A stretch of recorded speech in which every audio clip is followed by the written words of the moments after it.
కనుక ఆంధ్రప్రదేశ్ ప్రజలు అప్రమత్తం కావాలి.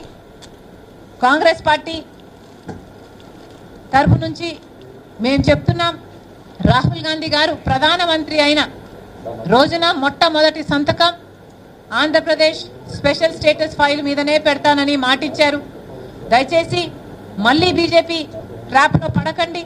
ఈ వైసీపీ అయినా తెలుగుదేశం పార్టీ అయినా వీళ్ళ ట్రాప్లో అసలే పడొద్దు. ఎందుకంటే వీళ్ళు ప్రజలకు స్వలాభం కోసం ప్రజల ప్రయోజనాలని తాకట్టు పెట్టారు. గత 5 సంవత్సరాలలో ఒక్క విషయంలో కూడా వైసీపీ ఎంపీలు కానీ తెలుగుదేశం పార్టీ ఎంపీలు కానీ బీజేపీని వ్యతిరేకించింది లేదు.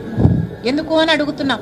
ఆఖరికి మణిపూర్ ఘటనలో కూడా బీజేపీ పార్టీని వ్యతిరేకించలేదు అంటే వీళ్ళకు మాటికి బీజేపీ పార్టీతో పొత్తులున్నాయి. ప్రత్యక్షంగానో పరోక్షంగానో ఏదో రకంగానో బీజేపీ పార్టీ కోసమే ఈ 2 పార్టీలు పనిచేస్తున్నాయి. కాబట్టి ఆంధ్ర రాష్ట్ర ప్రజలు అప్రమత్తంగా ఉండాలి. Thank you.